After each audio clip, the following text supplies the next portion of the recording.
ลงมาสู่ดินลูกขอน้อม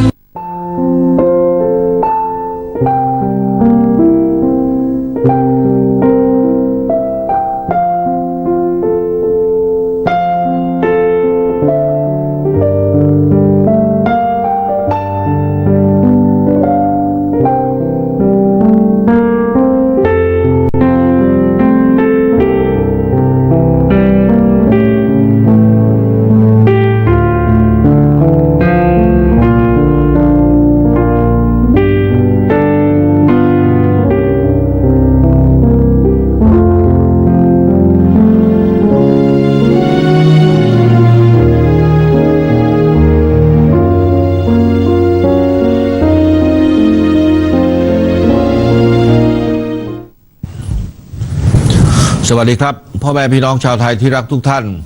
ก็มีข่าวที่น่ายินดีของประเทศไทยในช่วงที่ผ่านมาอันได้แก่การคว้าตำแหน่งแชมป์มวยโลก WBC รุ่นซูเปอร์ไพรเวทนะครับของศรีสะเกษนครหลวงโปรโมชั่นซึ่งก็เป็นการสร้างประวัติศาสตร์ให้กับประเทศและสร้างความสุขให้กับคนไทยด้วยผมขอแสดงความยินดีขอยกย่องความมุ่งมั่นความเข้มแข็งเด็ดเดี่ยวจนสามารถเอาชนะอดีตแชมป์โลกได้ในที่สุดสำหรับความสำเร็จครั้งนี้นั้นคงไม่ใช่เรื่องง่ายเพราะคงต้องใช้ความมุมานะฝึกฝนอย่างหนักซึ่งสำคัญที่สุดก็ต้องเอาชนะใจตัวเองให้ได้เสียก่อนด้วยนะครับก็อยากให้เยาวชนไทยดูศรีสะเกษเป็นแบบอย่างแต่สิ่งที่ยากและสำคัญกว่านั้นก็คือการใช้สติมีวินัยเพื่อรักษาแชมป์อยู่ในตำแหน่งอย่างสมศักดิ์ศรีคนไทยทุกคนก็ต้องเป็นกำลังใจให้นะครับทุกนักกีฬาของเราที่ไปแข่งขันที่ต่างประเทศอีกความสุขของคนไทยก็คือการรายงานของเครือข่ายการแก้ปัญหาเพื่อการพัฒนาอย่างยั่งยืน SDSN ภายใต้องค์การสหประชาชาติที่ชี้เห็นว่าประเทศไทยมีความสุขอยู่ในอันดับที่ 32 จาก 155 ประเทศทั่วโลกขยับขึ้นมา1อันดับจากปีที่ผ่านมาก็อยากให้พี่น้องประชาชนร่วมภาคภูมิใจนะครับบนบันไดสู่ความสำเร็จนั้นเราค่อยๆก้าวมาทีละขั้นอย่างค่อยเป็นค่อยไปและมั่นคงมันก็จะเป็นภาพลักษณ์ของประเทศไทยที่ดีในสายตานานาอารยประเทศอะไรที่ดีๆก็ช่วยกันรักษานะครับอย่าทำลายกันอย่าบิดเบือนกันแล้วช่วยกันพัฒนาให้ดียิ่งขึ้นไปอย่าสร้างการรู้ผิดให้กับสังคมนะครับสิ่งใดที่ยังบกพร่องต้องใช้เวลาก็ต้องช่วยแก้ไขต่อไปทั้งนี้ก็เพื่อลูกหลานของเราในอนาคตด้วยอีกประเด็นที่เกี่ยวข้องโดยตรงกับความเป็นอยู่ของพี่น้องประชาชนที่รัฐบาลนี้ให้ความสำคัญมาโดยตลอดก็คือการแก้ปัญหาขยะที่เราได้ประกาศให้เป็นวาระแห่งชาติและก็อยู่ในความสนใจของประชาคมโลกเช่นกันเมื่อสัปดาห์ที่แล้วคณะกรรมการสิ่งแวดล้อมแห่งชาติได้ขับเคลื่อนการดำเนินการโครงการก่อสร้างระบบกำจัดขยะเพื่อผลิตเป็นเชื้อเพลิง RDF และปุ๋ยอินทรีย์ที่เป็นเทคโนโลยีของคนไทยพัฒนาใช้เองและดำเนินการจนเห็นผลแล้วหลายพื้นที่โดยโครงการนี้ได้รับการจัดสรรงบประมาณในปี2559ซึ่งก็ถือว่าเป็นการแก้ไขปัญหาขยะมูลฝอยอย่างเป็นรูปธรรมและรับรองผลได้เป็นครั้งแรกที่ผ่านมาเราไม่ช่วยกันหรือว่าไม่เคยกำจัดขยะกันด้วยวิธีที่ถูกต้องคือเดินระบบไม่ได้จริงแล้วก็ปล่อยทิ้งไว้เป็นอนุสาวรีย์สิ่งปฏิกูลนะครั้งนี้รัฐบาลก็ได้บูรณาการ5กระทรวงที่เกี่ยวข้องเพื่อจะตอบโจทย์ที่เป็นการสนองตอบรัฐบาลได้นะครับที่เป็นนโยบาย4ข้อด้วยกันนโยบายแรกก็คือการเปลี่ยนขยะให้เป็นพลังงานนะครับที่เป็นมิตรกับสิ่งแวดล้อมโดยนำขยะมาเปลี่ยนเป็นเชื้อเพลิงนำไปใช้ประโยชน์ในภาคอุตสาหกรรมหรือผลิตไฟฟ้าซึ่งจะต้องสอดคล้องกับยุทธศาสตร์ชาติด้านการสร้างการเติบโตบนคุณภาพชีวิตที่เป็นมิตรกับสิ่งแวดล้อมด้วยซึ่งในปี2560นี้การบริหารจัดการขยะจะต้องมีความก้าวหน้าให้ได้มากที่สุดนะครับนโยบายที่2ก็คือการส่งเสริมบัญชีนวัตกรรมไทยที่เป็นหนึ่งในกลไกภาครัฐในการเชื่อมโยงระหว่างผลงานวิจัยที่สควและกระทรวงพลังงานได้สนับสนุนการพัฒนาต่อเนื่องมาเกือบ10 ปีให้มีการขึ้นทะเบียนเป็นนวัตกรรมไทยเพื่อนำมาผลิตสู่เชิงพาณิชย์อย่างมีคุณภาพและได้มาตรฐานซึ่งเทคนิคของการกำจัดขยะนี้ได้นำเทคโนโลยีระบบการจัดการขยะเพื่อผลิตเป็นเชื้อเพลิงของมหาวิทยาลัยเทคโนโลยีสุราษฎร์ธานีมาพัฒนาต่อยอดเราจะไม่ปล่อยให้งานวิจัยดีๆต่างๆเหล่านี้ขึ้นหิ้งนะครับแต่จะต้องนำมาใช้ประโยชน์ให้ได้อย่างเป็นรูปธรรมสร้างระบบสตาร์ทอัพแล้วก็ให้กระทรวงวิทยาศาสตร์ตรวจสอบรับรองเทคโนโลยีจากนั้นให้กระทรวงการคลังกำหนดราคากลางให้ชัดเจนรับรองเทคนิครับรองราคาโดยภาครัฐจะต้องตัดวงจรทุจริตในการประมูลหัวประมูลออกไปให้ได้ ก็นับเป็นตัวอย่างที่ดีของการบูรณาการงานวิชาการกับงานด้านการปฏิบัติเป็นอย่างดีนะครับในวัยที่ 3ก็คือกลไกประชารัฐที่ภาควิชาการสนับสนุนด้านเทคโนโลยีภาครัฐสนับสนุนงบประมาณและชุมชนท้องถิ่นนำไปสร้างระบบเพื่อให้เกิดผลสำเร็จโดยมี SCG ลงนาม MOU รับซื้อระบบกำจัดขยะนี้ทั้งหมดที่ผลิตได้หน่วยนวัตกรรมไทยขอบคุณนะครับเป็นการสร้างความเข้มแข็งและมั่นคงที่ยั่งยืนให้กับชุมชนไม่ใช่แต่เพียงด้านเศรษฐกิจแต่ต้องรวมถึงด้านสิ่งแวดล้อมด้วยนะครับนโยบายที่ 4 ก็คือ Thailand 4.0 ซึ่งกระบวนการทั้งหมดนี้ถือเป็นการนำเอานวัตกรรมมาปรับใช้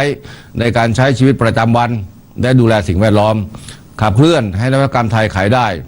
ปลุกพลังนักวิจัยไทยให้ค้นคว้าเพื่อพัฒนาประเทศและช่วยสะท้อนว่า Thailand 4.0 นั้นเกี่ยวข้องกับทุกด้านของการดำเนินชีวิตของพวกเราทุกคนพี่น้องประชาชนทุกกลุ่มก็คงไม่ใช่เฉพาะเพียงกลุ่มใดกลุ่มหนึ่งเท่านั้นนะครับนอกจากการสร้างระบบกำจัดขยะนี้จะสอดคล้องกับมาตรการในประเทศของรัฐบาลแล้วยังสามารถตอบโจทย์นโยบายด้านสิ่งแวดล้อมของโลกได้อีก2ด้านก็คือ 1. การช่วยลดก๊าซเรือนกระจกจากบ่อขยะที่เป็นบ่อเกิดของก๊าซมีเทนสาเหตุของภาวะโลกร้อนและ 2. การสนับสนุนให้เกิดเศรษฐกิจสีเขียวที่กิจกรรมทางเศรษฐกิจต่างๆทำให้พี่น้องประชาชนกินดีอยู่ดีไม่กระทบสิ่งแวดล้อมหรือระบบนิเวศเป็นการประหยัดทรัพยากรทำให้มีการพัฒนาเศรษฐกิจอย่างยั่งยืนผมขอชมเชยคณะกรรมการสิ่งแวดล้อมแห่งชาตินะครับและหน่วยงานที่เกี่ยวข้องที่เป็นแบบอย่างในการทำงานเชิงรุกมีวิสัยทัศน์ประยุกต์นโยบายรัฐบาลสู่การปฏิบัติอย่างบูรณาการก็ขอให้ทุกภาคส่วนช่วยกันคิดช่วยกันทำเพื่อผลประโยชน์ของพี่น้องประชาชนของประเทศชาติเป็นหลักผมขอยืนยันนะครับว่ารัฐบาลและคสช.จะพยายามสะสางปัญหาที่หมักหมมมายาวนานเพื่อจะนำพาประเทศของเราไปสู่ความมั่นคงมั่งคั่งและยั่งยืนให้จงได้พี่น้องประชาชนครับปัญหาสำคัญและอุปสรรคของประเทศไทยก็ยังมีอยู่หลายประการนะครับผมเคยกล่าวมาหลายครั้งวันนี้ก็ขอหยิบยกขึ้นมาเพื่อจะสร้างความตระหนักรู้และขอความร่วมมือในการแก้ไขช่วยกันนะครับเดินไปด้วยกันดังนี้เรื่องที่ 1การจัดทำผังเมืองนะครับซึ่งก็ยังคงเป็นปัญหาที่เกิดจากการปล่อยปละละเลยในอดีตนะครับส่งผลกระทบต่อการบังคับใช้กฎหมายในปัจจุบันเนื่องจากการยึดครองพื้นที่ที่ไม่เป็นไปตามผังเมืองการประกอบการใดๆก็ตามส่งผลกระทบทั้งด้านการอนุรักษ์สิ่งแวดล้อมการพัฒนาเมืองแล้วก็กีดขวางการไหลของน้ำตามธรรมชาติทำให้เกิดน้ำท่วมเมื่อการจัดผังเมืองที่เราทำไปแล้วนะครับดำเนินการไม่ได้อย่างไปรูปธรรมมันก็มีผลไปถึงการไปรูปที่ดินต่างๆอีกด้วยทำเติมไปด้วยปัญหาการบุกรุกแล้วก็ไม่ยอมออกเมื่อมีการใช้กฎหมายนะครับประชาชนไม่ยินยอมให้ดำเนินการใดๆก็สาเหตุอาจจะเกิดจากความไม่เข้าใจหรือถูกบิดเบือนจนเข้าใจผิดหรือแม้กระทั่งถูกผลักให้ไปเป็นนอมินีของบรรดาในทุนที่ไม่หวังดีนะครับในส่วนนี้รัฐบาลได้กำหนดเป็นยุทธศาสตร์ที่เรียกว่าการสร้างการเติบโตบนคุณภาพชีวิตที่เป็นมิตรต่อสิ่งแวดล้อมเป็นหนึ่งใน6ยุทธศาสตร์ของเรานะครับ20 ปีเพื่อจะแก้ปัญหาในระยะยาวต่อไปโดยเฉพาะยิ่งในเรื่องของการพัฒนาแต่ละเรื่องนั้นเราจะหลีกเลี่ยงผลกระทบเลยมันคงไม่ได้นะครับมันไม่มีอะไรที่มันทำได้ทั้งหมด 100% นะครับมันต้องมีผลกระทบบ้างเพราะว่าเราละเมิดละเลยกันปล่อยปละละเลยมายาวนานแต่ผมยืนยันว่าการทำใดก็ตามนั้นเราเน้นในเรื่องของการที่มีส่วนร่วมส่วนรวมจะต้องได้ประโยชน์ร่วมกันมีผู้เสียผลประโยชน์ในเบื้องต้นนะครับให้น้อยที่สุดแล้วก็จะต้องได้รับการเยียวยาที่เหมาะสมได้ประโยชน์กลับมาในภายหลังอีกด้วยนะครับอีกเรื่องก็คือปัญหาทางเทคนิคก็มีการใช้แผนที่หลายอย่างด้วยกันนะครับหลายหน่วยงานด้วยกันอาจจะเป็นแผนที่ที่ไม่ตรงกันมาแต่ส่วนอาจจะไม่ตรงกันนะครับวันนี้เราก็ต้องแก้ปัญหาเหล่านี้ให้ได้นะครับก็จะทำอย่างไรไม่ให้เกิดความทับซ้อนหรือเกิดช่องว่างระหว่างแผนที่ที่มันไม่ตรงกันหรือไม่ทันสมัยนะครับมันมีความทับซ้อนมีช่องว่างเหล่านี้มันเป็นบ่อเกิดของการทุจริตนะครับพื้นที่จริงกับในแผนที่ที่มีการเปลี่ยนแปลงไปปัจจุบันนี้รัฐบาลก็พยายามหาทางแก้อยู่ก็ได้พยายามเร่งดำเนินการปรับปรุงแผนที่แนวเขตที่ดินของรัฐแบบบูรณาการนะครับที่มีมาตราส่วนเดียวกันคือ1:4,000ที่เรียกว่าวันแมปนะครับไม่ได้หมายความว่าเอานี่มาใช้ทั้งหมดเพียงแต่ว่าเป็นพื้นฐานนะครับเมื่อเป็นพื้นฐานออกมาแล้วก็เอาแผนที่ของแต่ละหน่วยงานเข้ามาเทียบดูมันมีช่องว่างมันมีจุดที่มันเหลื่อมล้ำตรงไหนก็ไปแก้ปัญหากันตรงนั้นให้มันตรงจุดนะครับก็จะเป็นพื้นฐานในการแก้ไขปัญหาแล้วก็เป็นส่วนหนึ่งของยุทธศาสตร์ชาติ20 ปีในการที่จะปรับสมดุลและการพัฒนาระบบการบริหารจัดการภาครัฐนะครับ เป็น1 ยุทธศาสตร์เหมือนกันใน6 ข้อ 6 ยุทธศาสตร์เพื่อจะแก้ปัญหาได้ดีอย่างยั่งยืนเรื่องที่ 2การลงทุนในโครงสร้างพื้นฐานขนาดใหญ่ที่ภาครัฐและภาคเอกชนต้องทำให้เกิดความเป็นธรรมร่วมกันนะครับทำทุกอย่างให้เป็นการถูกกฎหมายถูกต้องแข่งขันเสรีมีการจัดซื้อจัดจ้างที่โปร่งใสแล้วก็ไม่ให้เกิดผัวพันไปถึงเรื่องการทุจริตความไม่ไว้เนื้อเชื่อใจมันก็เป็นปัญหาของประเทศมาเป็นระยะเวลายาวนานแล้วนะครับจนติดขัดทำอะไรไม่ได้มากนักในการพัฒนาขนาดใหญ่นะครับรัฐบาลนี้ก็ได้กำหนดให้เป็นวาระแห่งชาติเช่นกันเราจะต้องมุ่งมั่นแก้ไขให้ได้โดยเร็วทั้งนี้การบังคับใช้กฎหมายและการป้องกันสังคมเรานั้นให้ปราศจากคอร์รัปชันผมเห็นว่าเราต้องไม่ปล่อยให้เป็นภาระของเจ้าหน้าที่หรือหน่วยงานภาครัฐหน่วยงานตรวจสอบต่างๆองค์กรอิสระเท่านั้นมันต้องเป็นหน้าที่ของพลเมืองทุกคนที่ต้องเป็นช่วยกันเป็นหูเป็นตานะครับเพราะว่ามันมีผลเสียตกที่พวกเราทุกคนคือผู้ได้รับประโยชน์ก็คือคนไทยทั้งประเทศเพราะฉะนั้นทั้งผู้ให้ผู้รับทั้งฝ่ายรัฐผู้ประกอบการนะครับเราต้องร่วมมือกันนะต้องเข้าใจซึ่งกันและกันแล้วก็เปลี่ยนผ่านตรงนี้ไปให้ได้นะไม่อยากให้โทษกันไปโทษกันมานะครับองค์กรอิสระหน่วยงานตรวจสอบก็มีหน้าที่ตรวจสอบก็ตรวจสอบไปให้ได้ข้อยุติออกมาก็เป็นไปตามนั้นนะครับเรื่องการลงทุนเพื่ออนาคตนั้นก็เป็นส่วนหนึ่งของยุทธศาสตร์สร้างความมั่งคั่งของชาติในการสร้างความสามารถในการแข่งขันนะครับนี่ก็เป็นอีกยุทธศาสตร์หนึ่งใน6 ยุทธศาสตร์ซึ่งในส่วนของการป้องกันและการปราบปรามการทุจริตนั้นก็เป็นปัจจัย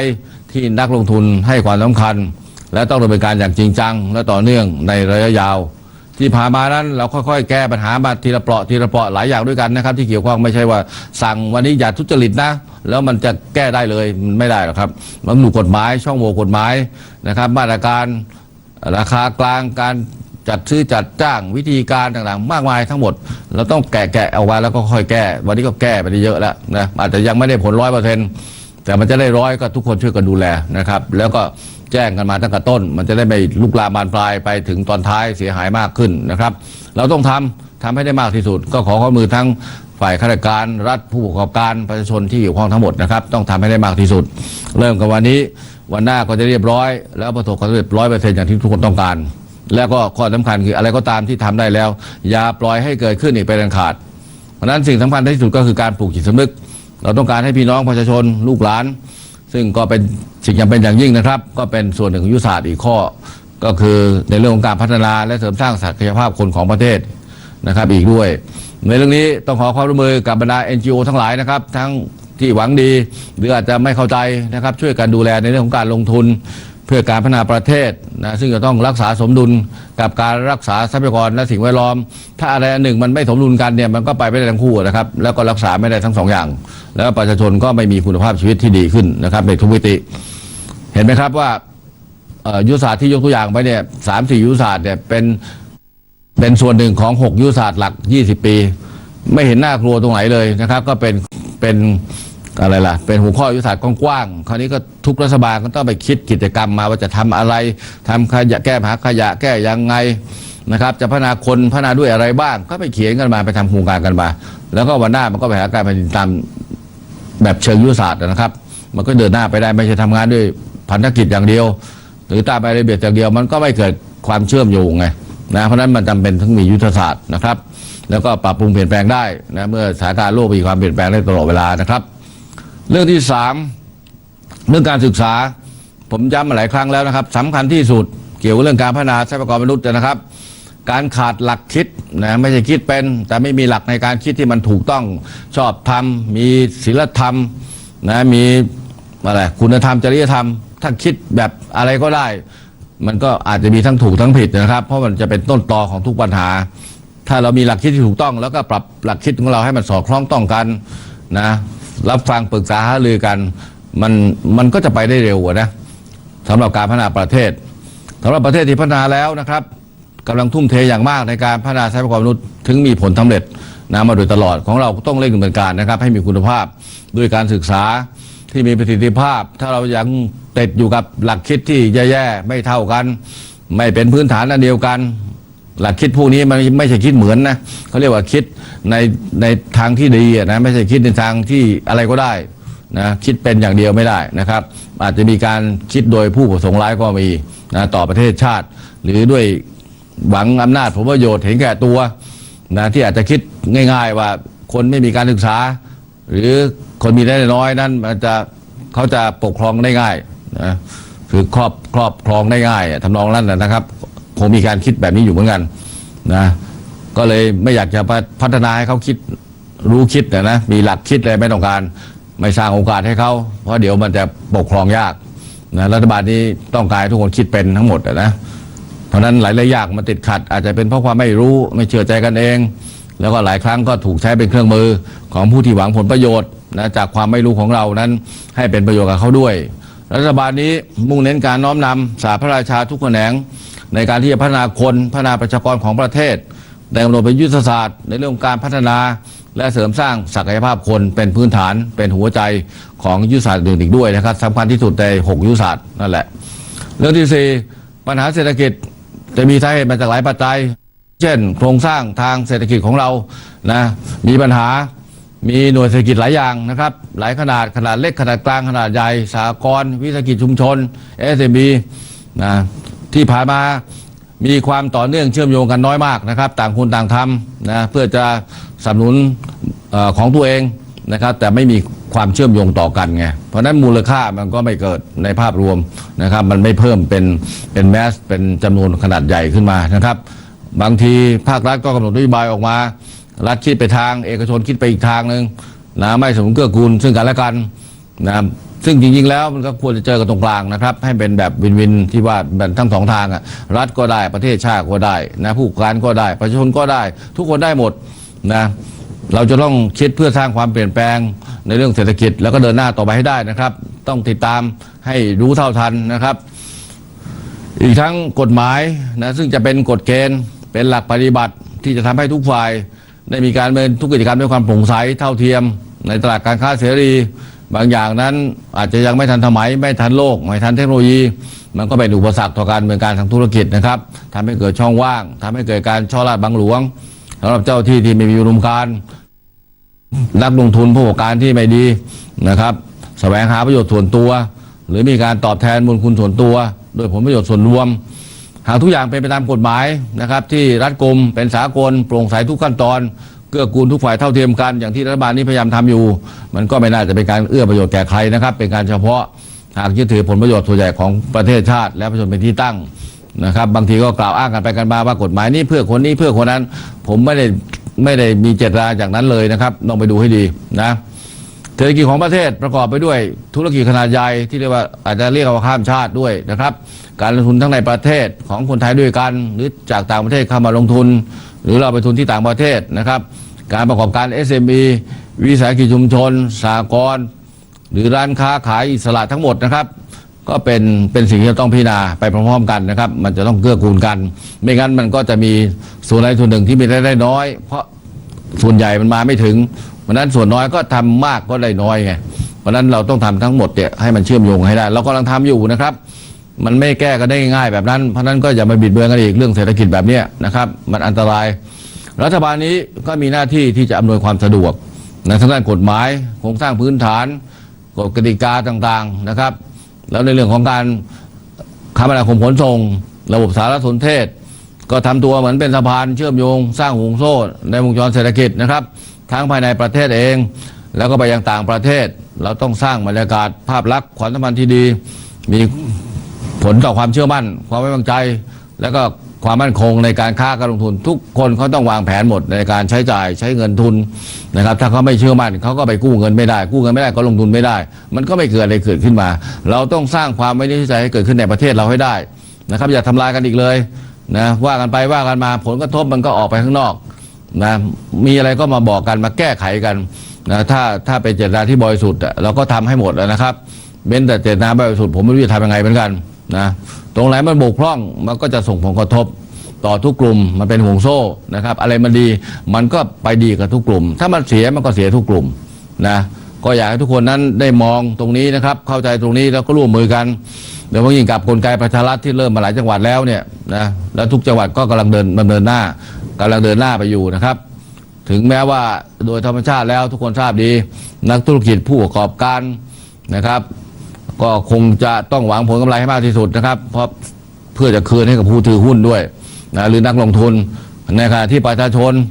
นะต้องการของที่มันถูกที่สุดมีคุณภาพดีที่สุดแต่ถูกที่สุดนะครับซึ่งมันเป็นความต้องการที่มันตรงกันข้ามอยู่แล้วล่ะนะแต่ถ้าหากทุกคนเห็นอกเห็นใจกันรัฐเข้ามาดูแลให้ความเป็นธรรมนะแต่ทุกอย่างมันบังคับมากมันไม่ได้ครับเพราะว่ามันกฎหมายถ้าเขาทำถูกกฎหมายมันเขาว่าอย่างไงก็ว่าอย่างนั้นแต่สิ่งที่เขาจะช่วยเราได้ก็คือว่าผู้ประกอบการเขาต้องนึกถึงว่าแล้วคนของเรามันจะใช้ได้มีเงินซื้อของเขาหรือเปล่าหรือจะผลิตเพื่อต่างประเทศอย่างเดียวนะต้องคิดตรงนี้นะครับว่าผลิตอะไรออกมาก็ต้องมุ่งหวังให้คนไทยเนี่ยใช้ของคนไทยที่ผลิตออกมาเองแล้วราคามันถูกลงถ้าเราเห็นใจกันแบบนี้นะช่วยเหลือกันร่วมมือกันคิดร่วมมือกันทำเราก็จะก้าวไปข้างหน้าด้วยกันโดยไม่ทิ้งใครไว้ข้างหลังนะครับเราพูดมาหลายครั้งแล้วรัฐบาลก็พร้อมที่หามาตรการอื่นๆที่สำคัญนะมาสนับสนุนและแก้ปัญหาให้กับทุกฝ่ายนะครับไม่ว่าจะฝ่ายรัฐคือโดยข้าราชการนะครับแล้วก็ฝ่ายประชาชนนะผู้ที่อยู่ในห่วงโซ่ทั้งหมดอย่างยั่งยืนนะครับตัวอย่างหนึ่งที่กระทรวงพาณิชย์นะครับได้มีความพยายามในการรักษาความเป็นธรรมและสร้างความสุขให้กับพี่น้องประชาชนนะครับด้วย3มาตรการหลักดังนี้ก็คือ 1. การดูแลราคาสินค้าได้มีการออกตรวจสอบราคาสินค้าในตลาดสดห้างค้าปลีกและร้านค้าปลีกประจำนะครับเพื่อป้องกันการเอาเปรียบผู้บริโภคนะอันนี้เราพอจะควบคุมได้บ้างนะครับต้องปิดป้ายแสดงราคาสินค้าและตรวจสอบเครื่องชั่งตวงวัดสินค้าให้ได้มาตรฐานและที่ตรงอยู่เสมอมีกฎหมายตัวนี้นะครับอันที่ 2 การลดภาระค่าของชีพของประชาชนโดยเฉพาะผู้มีรายได้น้อยผู้ใช้แรงงานเกษตรกรก็ทำผ่านโครงการต่างๆเช่นโครงการร้านธงฟ้าประชารัฐวันนี้ร้านธงฟ้าทันสมัยมากนะครับอยู่ในพื้นที่เองนะครับก็เหมือนกับห้างร้านทั่วๆไปนะครับมีความทันสมัยนะมีสินค้าที่จำเป็นที่จะต้องใช้ในชีวิตประจำวันเข้าไปดูนะครับมีราคาที่ต่ำกว่าท้องตลาดต่ำกว่าห้างเนี่ย15-20%และงานธงฟ้าที่จัดขึ้นเป็นพิเศษในปีที่แล้วก็ประเมินแล้วสามารถลดค่าครองชีพของประชาชนได้ถึง430 ล้านบาทนะครับแล้วก็เรื่องที่ 3คือการกระตุ้นเศรษฐกิจภายในประเทศเช่นการส่งเสริมร้านอาหารหนูนิดนะครับที่เน้นสร้างวัฒนธรรมที่ดีของร้านอาหารก็คือต้องอร่อยคุณภาพดีสะอาดประหยัดมีการขายอาหารปรุงสำเร็จในราคาประหยัดไม่เกินจานหรือชามละ35 บาทปัจจุบันนั้นมีร้านหนูนิดที่ว่ากว่า 12,000 แห่งทั่วประเทศนะครับที่ไหนยังไม่มีก็คงจะต้องใช้ระยะเวลาในการดำเนินการต่อไปนะครับและในอนาคตเราก็จะมีการจัดอันดับหนูนิดอร่อยติดดาวที่สามารถจะดาวน์โหลดแอปพลิเคชันหนูนิดเพื่อช่วยค้นหาร้านอาหารหนูนิดทั่วประเทศด้วยนะครับเรื่องที่ 5 บทบาทของ NGO ทั้งในประเทศและในต่างประเทศที่ดำเนินการอยู่ในปัจจุบันนะครับก็หากเรายังไม่ยอมรับความจริงไม่ยอมรับการพัฒนาประเทศของเราแล้วก็ไม่เข้าใจบทบาทของรัฐนะครับ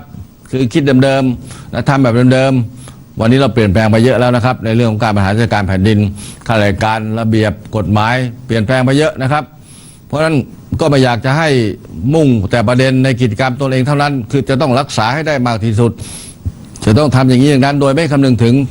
ส่วนประกอบนะครับของการรักษาในเรื่องสิทธิมนุษยชนนะครับหรือการแม้กระทั่งการรักษาสิ่งแวดล้อมคือถ้าเราคิดอย่างเดียวมันก็ไม่ได้นะเพราะว่าสิ่งนี้มันผูกพันกับเรื่องการพัฒนาประเทศนะครับเพราะฉะนั้นเราอย่าไปคิดอะไรที่แบบตกขอบมองข้ามประเด็นส่วนรวมอะไรที่เป็นวาระแห่งชาติอะไรเพื่อคนไทยเพื่อประเทศไทยนะเราก็จะต้องมีบทบาทร่วมกันในการที่ช่วยส่งเสริมช่วยตรวจสอบแก้ผิดให้เป็นถูกหาทางออกร่วมกันถ้าโจมตีอย่างเดียวนะบางอย่างมันก็เสียหายนะช่วยกันแก้ดีกว่านะครับไม่งั้นก็เหมือนกันที่บอกอ่ะก็ทุกคนก็ฟังเวลาพูดออกไปต่างประเทศก็ฟังอะไรก็ฟังบางครั้งนี่ก็ถูกบ้างผิดบ้างนะแล้วมันก็ไม่เกิดความไม่น่าเชื่อใจการค้าการลงทุนก็มีปัญหาแล้วท่านก็มาบ่นว่าเศรษฐกิจไม่ดีมันพันไม่หมดนะครับไม่ดีตรงไหนก็มาบอกผมก็แก้ให้หมดนะเพราะฉะนั้นเราอย่าทำตัวกันเป็นจระเข้ขวางคลองเลยนะครับหรือไม่ก็ไปถูไปตาคัดค้านตลอดเวลาโดยไม่ชั่งน้ำหนักอย่างนี้ผมว่าคือทุกอย่างมันมีได้มันก็มีเสียแล้วก็ไม่มีอะไรที่จะได้มาฟรีๆนะครับอยากได้อะไรก็ต้องทำเองรัฐบาลก็จะช่วยให้เสริมให้สนับสนุนให้แต่เราจะทำยังไงให้มันได้คุ้มกับที่เสียไปนะครับไม่ว่าจะเป็นเรื่องผังเมืองเรื่องพลังงานคุณภาพชีวิตสิ่งแวดล้อมการบริหารจัดการน้ำการพัฒนาพื้นที่เศรษฐกิจท่าเรือท่าอากาศยานถนนหนทางมันมีปัญหาหมดนะครับเพราะว่าเราปล่อยปละละเลยจนกระทั่งประชาชนเข้าไปอยู่ในพื้นที่หลายที่ซึ่งทำให้ทำอะไรไม่ได้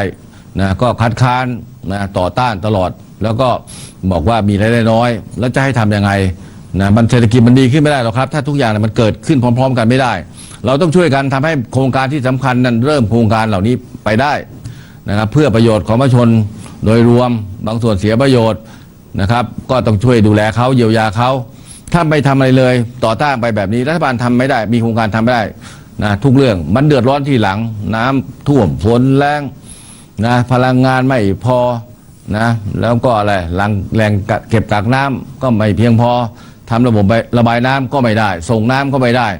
แล้ววันหน้าก็โทษรัฐบาลว่ารัฐบาลนี้รัฐบาลคอชทำไมรัฐบาลนี้คิดทุกเรื่อง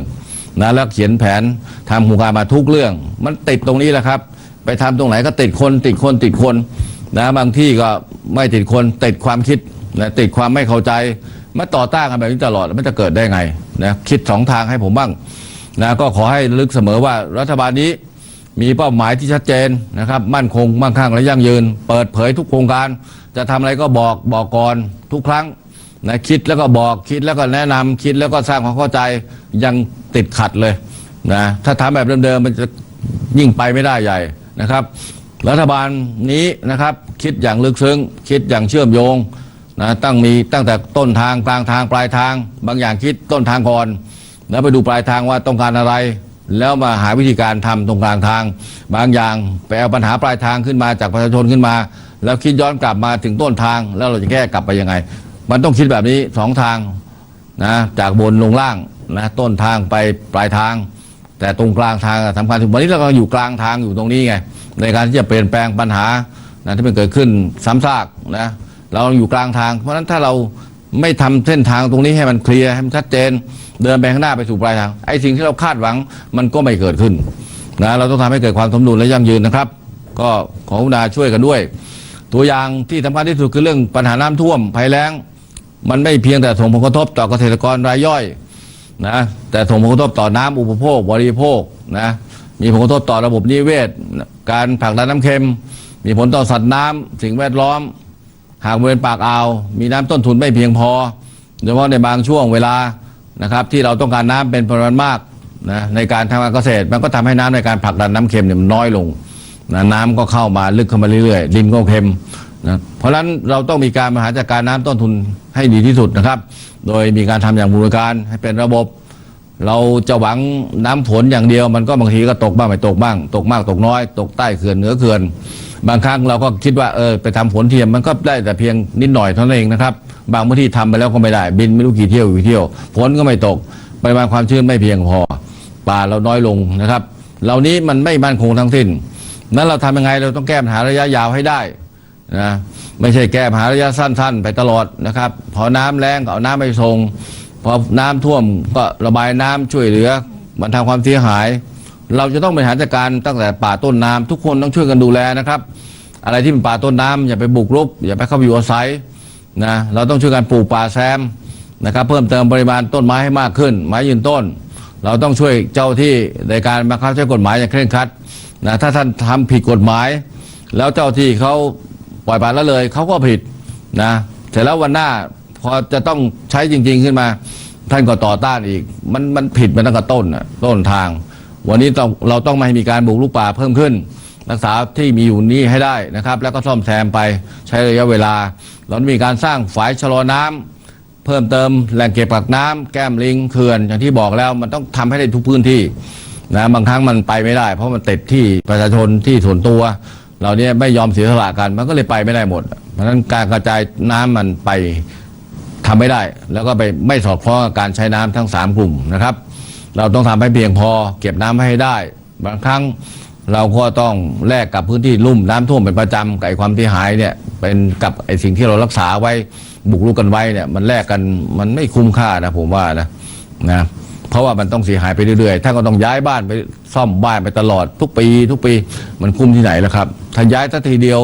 ไม่ไปขวางทางน้ำให้เขาทำทางน้ำหรือทำระบบส่งน้ำให้ได้ขยับบ้านท่านหน่อยเสียสละที่ทักคนละนิดหน่อยมันก็ทำต่อเนื่องได้มันก็จะลงสู่ทะเลหรือลงไปสู่ปลายน้ำปลายทางที่คนใช้น้ำได้ทั่วถึงเฉลี่ยให้คนอื่นเขาบ้างนะไม่ใช่ต้นทางของน้ำก็ใช้ซะหมดเลยเวลาน้ำน้อย เวลาน้ำเยอะก็รีบปล่อยลงมาข้างล่างก็ท่วมเนี่ยมันไม่พึ่งพาอาศัยซึ่งกันและกันรัฐบาลต้องดำเนินการตรงนี้แต่ประชาชนต้องร่วมมือนะครับเพิ่มประสิทธิภาพคูคลองทางน้ำทั้งธรรมชาติทั้งสร้างขึ้นนะสร้างความโยงให้ได้นะครับระบบส่งน้ำระบายน้ำอันนี้เป็นสำคัญที่สุดเลยนะผมถือว่าประเทศไทยเป็นประเทศเกษตรกรรมไปแล้วครับหลายครั้งที่ถนนทางรถไฟหรือว่าชุมชนที่เกิดขึ้นมาใหม่ไปอยู่กีดขวางลำน้ำเดิมตามธรรมชาตินะครับนี่ไงผลของการปล่อยปละละเลยแล้วก็ปล่อยให้ประชาชนมีรายได้น้อยนะจนขยับขยายไม่ได้เนี่ยมันต้องแก้ตรงนี้ด้วยนะครับถ้าเราไม่วางแผนให้ดีไม่มีการวางแผนแบบบูรณาการเช่นในอดีตนั้นมันก็จะเกิดปัญหาอย่างมาถึงในปัจจุบันแล้วแก้ยากไปเรื่อยๆถ้าไปแก้วันนี้นะครับวันนี้อยากให้ทุกคนมาสนใจดูผังเมืองที่เขาออกมาแล้ววันนี้กระทรวงมหาดไทยก็ทำมาครบทั้ง77จังหวัดแล้วนะครับเพราะนั้นไปดูที่ว่าผังเมืองใหม่เขาออกมายังไงซึ่งเป็นการทำมาด้วยขั้นตอนปกตินะครับนะซึ่งที่ผ่านมาผมจำได้ก่อนผมเข้ามาทำไม่ได้10 กว่าจังหวัด18จังหวัดมั้งนี่เข้ามา3 ปี2 ปีกว่าเกือบ3 ปีทำครบแล้วนะดูสิครับว่ามันต้องแก้ไขขนาดนั้นนะทีนี้ลองมาดูที่ไอ้ผังเมืองที่ออกมาแล้วเนี่ยแต่ระหว่างที่ทำผังเมืองมันใช้เวลาเป็นปีในการทำนะในระหว่างปีนั้นพอทำต้นปีพอผ่านไปปีบุกรุกเข้าไปอีกแล้วผังเมืองมันก็แก้ตลอดอ่ะไม่ทันสมัยตลอดเวลาเพราะนั้นก็ขอให้ทุกคนได้ยึดมั่นให้ดีครับว่าผังเมืองมันคืออะไรแล้วอย่าไปฝ่าฝืนตรงนั้นไม่ว่าจะผู้ประกอบการนายทุนเจ้าของที่อะไรต่างๆที่กะเก่งกำไรคิดโครงการต่างๆขึ้นมาดูผังเมืองซะก่อนนะแล้วก็ผิดทีหลังแล้วก็จะมาร้องว่าก็ทำให้เกิดความเดือดร้อนมันไม่ได้นะครับวันนี้เราต้องแก้ปัญหาอย่างเป็นระบบและยั่งยืนนะแล้วก็ข้อสำคัญเราก็ถือว่าเราก็ต้องได้รับความยินยอมจากชุมชนเมืองจากประชาชนด้วยนะครับเราไม่อยากใช้อำนาจที่มีอยู่ในปัจจุบันให้มากจนเกินไปเพราะพี่น้องก็ยากจนรายได้น้อยหลายส่วนด้วยกันนะหลายชุมชนเมืองหลายหมู่บ้านมีที่ตั้งทั้งถูกกฎหมายและผิดกฎหมายบางอย่างก็อยู่ก่อนมานะการประกาศผังเมืองหรือพื้นที่ป่าเขาอะไรก็แล้วแต่นะมันก็มีปัญหามาทั้งหมดเราก็ต้องแก้ปัญหานี้ให้ได้ด้วยรัฐศาสตร์นิติศาสตร์นะครับอย่าปล่อยให้ซ้ำซากเหมือนเดิมการพัฒนาก็ไม่เกิดนะขอร้อง NGO วันนี้ผมขอร้องมากหน่อยนะมันจะได้ไม่ต่อต้านกันอีกต่อไป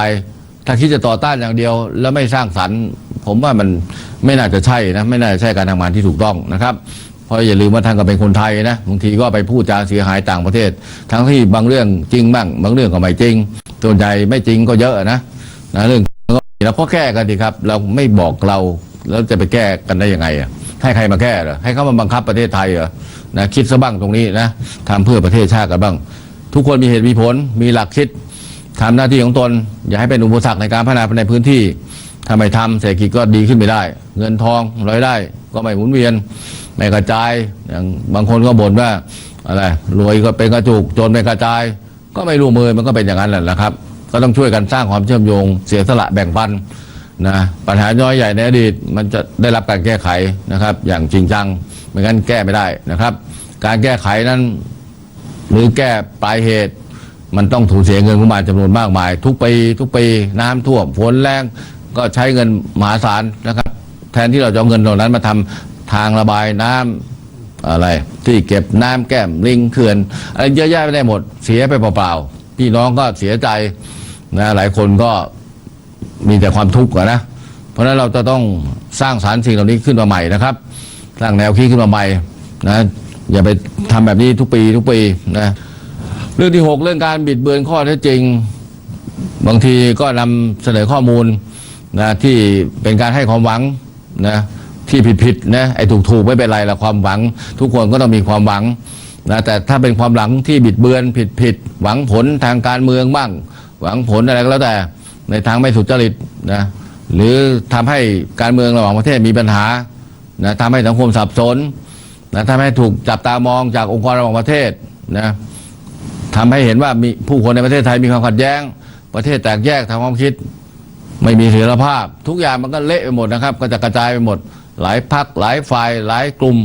มีความแตกต่างมีความเหลื่อมล้ำนะประชาชนก็เหลื่อมล้ำนะความคิดก็เหลื่อมล้ำกันอีกนะนักการเมืองก็แตกแยกกันอีกมันก็เลยไปไม่ได้ยุทธศาสตร์มันก็ไม่เกิดเพราะนั้นมันถึงมียุทธศาสตร์ไงมันถึงจะรวมกันได้ในยุทธศาสตร์ทั้ง6อย่างที่6ข้อที่ว่ารัฐบาลนี้พยายามจะแก้ปัญหาทั้งหมดนะครับ ในเชิงปฏิรูปในเชิงโครงสร้างโดยการบังคับใช้กฎหมายอย่างเคร่งครัดนะไม่อยากให้มีแรงต่อต้านนะทำให้เจ้าที่เดือดร้อนกระบวนการยุติธรรมไม่รับความน่าเชื่อถือเข้าไปอีกนะอย่าบิดเบือนกันนักเลยนะครับเขาตรวจสอบแล้วตัดสินแล้วออกมาอย่างไรก็อย่างนั้นศาลก็ต้องเป็นอย่างนั้นองค์กรหลักก็ต้องเป็นอย่างนั้นนะอย่าไปคิดว่าทำไมต้องทำแต่ข้างนี้ข้างก็ข้างนี้มันทำผิดข้างเดียวหรือเปล่าอีกข้างเขาทำผิดแล้วเขายอมรับกระบวนการทำใช่หรือไม่ก็ไปเลือกเอาดูไปคิดดูนะฝ่ายไหนผมไม่รู้นะก็คือทุกคนต้องรับฟังให้รอบด้านนะครับตรวจสอบความถูกต้องพิจารณาให้ครบทุกมิติเพื่อการตัดสินใจที่ถูกต้องรอบคอบนะเมื่อฟังข้อมูลจนอิ่มตัวแล้วเราต้องยอมรับจุดความรู้ที่ต้องตกผลึกนะครับตกลงใจร่วมกันที่จะเดินหน้าประเทศตัวอย่างอีกอันหนึ่งก็คือเรื่องพรบภาษีที่ดินและสิ่งปลูกสร้างได้เห็นชอบในหลักการเป็นหนึ่งในหลายเรื่องนะครับที่รัฐบาลพยายามผลักดันให้เกิดขึ้นตามยุทธศาสตร์การสร้างโอกาสความเสมอภาคและความเท่าเทียมกันทางสังคมเพื่อลดความเหลื่อมล้ำในการถือครองที่ดิน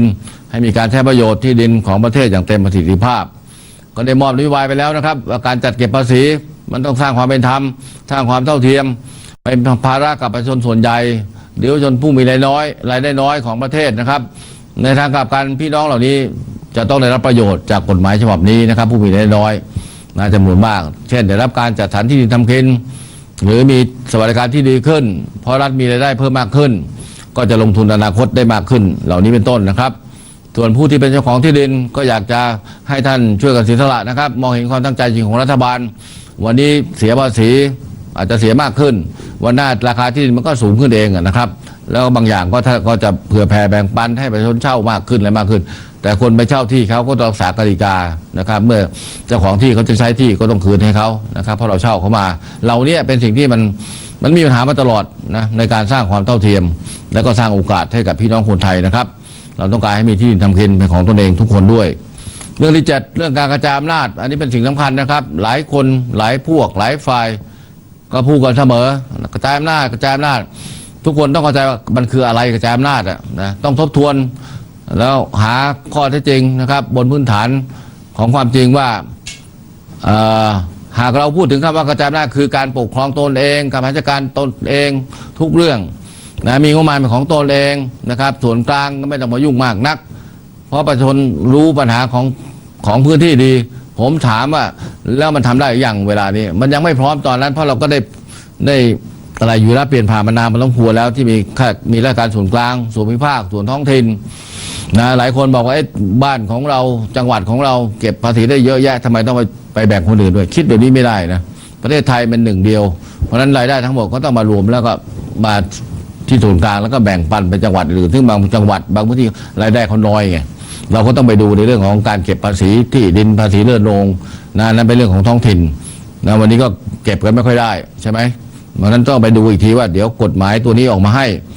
นะแล้วมันจะเก็บกันได้ยังไงก็ต้องไปทำกฎกติกาเยอะแยะนะเพื่อจะเก็บให้ได้เมื่อเก็บได้งบของท้องถิ่นก็จะมากขึ้นเองนะครับเมื่อมากขึ้นเองส่วนกลางที่ต้องเอาเงินไปสนับสนุนนะก็จะได้ลดน้อยลงเอาเงินไปทำอย่างอื่นนะวันนี้มันสับสนรุ่นหม่านพร้อมหวนก็แก้ไปเยอะแล้วนะฮะเพราะฉะนั้นก็อยากให้ปรับปรุงสิทธิภาพตัวเองด้วยนะครับท้องถิ่นนะอย่าเรียกร้องอย่างเดียวถ้าท่านแสดงให้เห็นได้ว่าท่านเข้มแข็งทั้งหมดทั้งประเทศแล้วเอาไปว่ากันใหม่วันหน้าโน้นนะวันนี้เอาที่เดิมเนี่ยทำให้ได้ก่อนทั้งการทำงานประสิทธิภาพการทุจริตไม่โปร่งใสผมไม่ได้ว่าทุกที่นะครับหลายพื้นที่หลายแห่งมีปัญหานะแล้วก็ยังแก้ไขไม่ได้นะครับยังไม่พัฒนาเท่าที่ควรทำให้ใช้จ่ายงบประมาณไม่คุ้มค่าประชาชนไม่พึงพอใจการพัฒนาองค์กรก็ไม่พร้อมนะทั้งคนองค์กรความรู้กระบวนการทำงานนะหลายคนก็อ้างประชาธิปไตยต้องเป็นแบบนี้ผมถามว่าประชาธิปไตยที่คนไม่พร้อมจะทำยังไงมันต้องเตรียมคนให้พร้อมวิธีการให้พร้อมประสิทธิภาพให้พร้อมนะมันถึงจะเป็นประชาธิปไตยอย่างที่ว่าสมบูรณ์สากลที่เหมือนนานาประเทศอารยประเทศเขาทำไปแล้วเนี่ยนะเราเตรียมความพร้อมนะครับผู้ว่าการจังหวัดก็ต้องเหน็ดเหนื่อยนะรัฐบาลก็พยายามจะช่วยเอาการเจ้าหน้าปัจจุบันเนี่ยให้ดีที่สุดก่อนนะครับทำให้เกิดความสมบูรณ์ให้มากที่สุดรัฐบาลไหนก็ทำไม่ได้นะครับถ้ายังไม่แก้ไขตัวเองไม่ปรับปรุงรายได้ประเทศก็ไม่พอเนี่ยมันพันทั้งหมดนะครับเราต้องแก้ปัญหาระยะอย่าไปแก้ปัญหาระยะสั้นนะแล้วมันทำให้เกิดปัญหาใหม่ขึ้นมาระยะยาวมันก็เกิดปัญหาซ้ำซ้อนขึ้นมาอีกหรือปัญหาใหม่ขึ้นมาอีกนะเรียกว่าบริหารแบบไม่มียุทธศาสตร์นะรัฐบาลนี้กำหนดภารกิจที่เหมาะสม แล้วก็มอบหมายในการทำงานของส่วนกลางส่วนภูมิภาคและส่วนท้องถิ่นรวมทั้งกำหนดแนวทางการปรับสมดุลและพัฒนาการระบบการบริหารจัดการภาครัฐไว้แล้วด้วยนะครับวันนี้ก็เข้าไปลึกมากในการทำงานถึงข้างล่างนะครับเพื่อจะได้แนะนำนะครับเป็นแนวทางนะครับเพื่อวันหน้าท่านจะได้บริหารจัดการได้เหมาะสมนะหรือสอดคล้องกับส่วนกลางส่วนภูมิภาคนะครับเพื่อยกระดับการระบบการบริหารและการภาครัฐให้มีประสิทธิภาพทันสมัยรับผิดชอบโปร่งใสตรวจสอบได้ประชาชนมีส่วนร่วมนะครับเรื่องที่ 8 การทำงานนี่ยังไม่เป็นการบริการอย่างแท้จริงเกิดหลายปัจจัยนะครับทั้งรู้และไม่รู้หรือโดยวัฒนธรรมในองค์กรทั้งระบบงบประมาณมีการแทรกแซงจากใครก็แล้วแต่ฝ่ายการเมืองหรือผู้มีอำนาจอะไรก็แล้วแต่ที่กล่าวอ้างกันหรือการขาดธรรมาภิบาลของหัวหน้าหน่วยงานเหล่านี้เป็นต้นนะครับข้อจำกัดเหล่านั้นมันเหมือนติดอยู่ที่ตัวเองนี่แหละผมอยากให้ข้าราชการหน่วยงานของรัฐหรือหน่วยงาน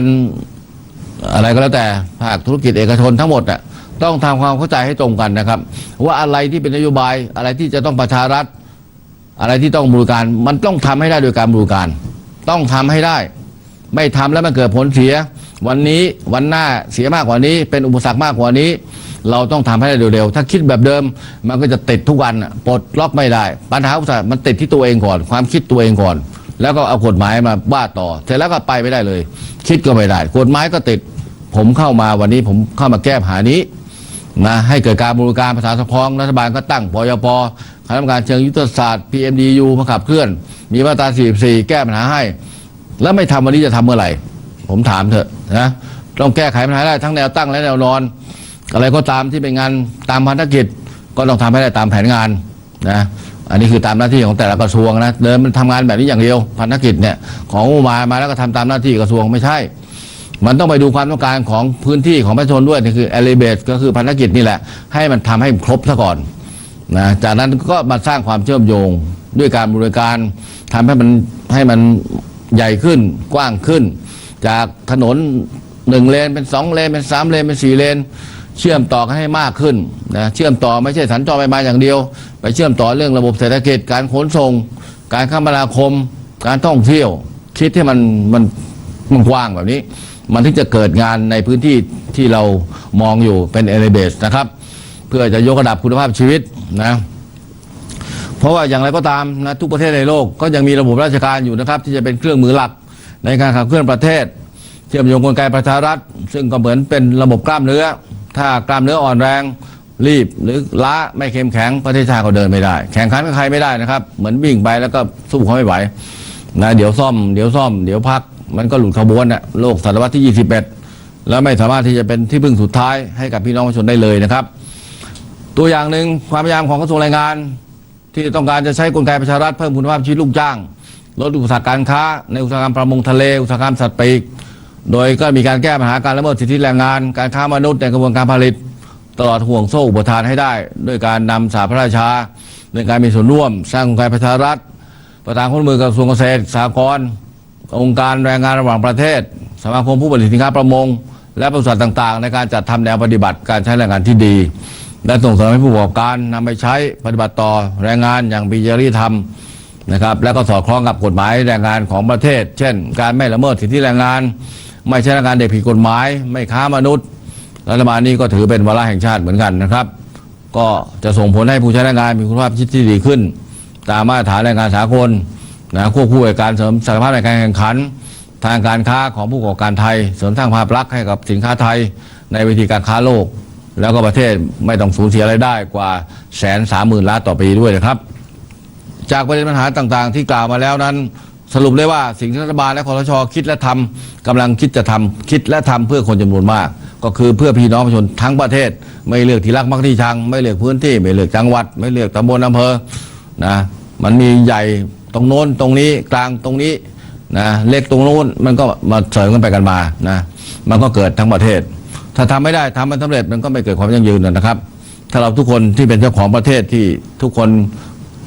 มีจิตสำนึกที่ดีอยู่แล้วนะครับถ้าทุกคนทุกฝ่ายไม่เข้าใจกันไม่ร่วมมือกันมันก็จะต้องเป็นความรับผิดชอบร่วมกันนะในผลงานในผลกระทบที่จะเกิดจากปัญหาเหล่านั้นอีกต่อไปน้ำท่วมน้ำแล้งปราศจากการบริหารจัดการน้ำทั้งระบบการเก็บสำรองน้ำระบายน้ำทำไม่ได้ ราคาผลิตผลทางการเกษตรตกต่ำไม่มีการปรับเปลี่ยนการปลูกพืชไม่มีการทำเกษตรแปลงใหญ่ไม่มีการพัฒนาไปสู่สินค้า GAP หรือสินค้าอินทรีย์หรือพัฒนานวัตกรรมเหล่านี้มันไปไม่ได้ทั้งหมดแล้วแถมไปด้วยการทุจริตคอร์รัปชันต่างคนต่างอยู่ธุระไม่ใช่เรียกร้องอย่างเดียวเจ้าที่ก็ทำงานไปเจ้าที่ก็ไม่กล้าทำติดกฎหมายนะมันต้องคิดใหม่ทั้งหมดความขัดแย้งไม่ยอมกันบ้างไม่รับฟังกันเลยนะคิดแต่ตัวเองเป็นหลักนะทำของตัวเองให้ดีให้ดีแต่ปรากฏว่ามันไปทำให้คนอื่นเขาเสียหายด้วยมันต้องคิดด้วยกันนะครับบูรณาการด้วยกันทั้งหมดนะเราต้องคิดถึงชาติประเทศไปด้วยนะสอนให้คนรู้จักเสียสละแบ่งปันอย่าทำงานแบบรูปลาบปัดจมูกเอาดีแต่เพียงคนเดียวหน่วยเดียวไม่ได้มันต้องบูรณาการเหมือนที่รัฐบาลกำลังทำเวลานี้ใช้วิสัยทัศน์ไปรูปตัวเองเสมอทุกอย่างก็จะเกิดการเปลี่ยนแปลงในที่สุดนะครับถ้าไม่ทำมันก็ไม่เปลี่ยนแปลงบ้านเมืองก็อยู่ที่เดิมพี่น้องครับสิ่งที่เป็นปัจจัยสำคัญที่จะก้าวไปข้างหน้ากันก็คือ Thailand 4.0 นะผมไม่ได้ไปพบพี่น้องนะทั้งนักวิชาการทั้งนักศึกษานะครับแล้วก็นักวิจัยอื่นๆมีการกล่าวปาฐกถาที่มหาวิทยาลัยเกษตรศาสตร์ก็มีเรื่องรายฟังนะครับเรื่องที่หนึ่งคือการจัดนิทรรศการด้านเกษตรกรรมและนวัตกรรมนำผลงานวิจัยที่นำออกเผยแพร่ใช้ประโยชน์แล้วและมีผลงานวิจัยที่พร้อมจะขยายผลในเชิงพาณิชย์จำนวนกว่า50ผลงานซึ่งหลายผลงานเป็นงานวิจัยที่จะช่วยต่อยอดเพิ่มมูลค่าและรายได้เกษตรกรเช่นพืชพันธุ์ใหม่นะครับที่มีคุณภาพราคาสูงให้ผลผลิตสูงนะครับเป็นเมล็ดพันธุ์ชนิดใหม่ใช้น้ำน้อยในการเพาะปลูกเช่นพันธุ์ผักคุณภาพดีสมุนไพรที่รับรองมีสารออกฤทธิ์สูงนะครับและไม่มีสารพิษเจือปนเหมาะใช้ในการทำอุตสาหกรรมและพันธุ์สัตว์ที่มีการเสนอสายพันธุ์โคเนื้อคุณภาพสูงลูกผสมพันธุ์กำแพงแสนวากิวนะครับเป็นเนื้อคุณภาพดีเป็นทางเลือกเกษตรกรพัฒนาผลิตผลการเกษตรที่มีคุณภาพดีไว้ได้นะครับเป็นต้นเรื่องที่2การพัฒนาเกษตรกรให้เป็นสมาร์ทฟาร์มเมอร์ให้เข้าสู่ยุค 4.0 นะครับมีการบริหารจัดการผลิตโคเนื้อคุณภาพสูง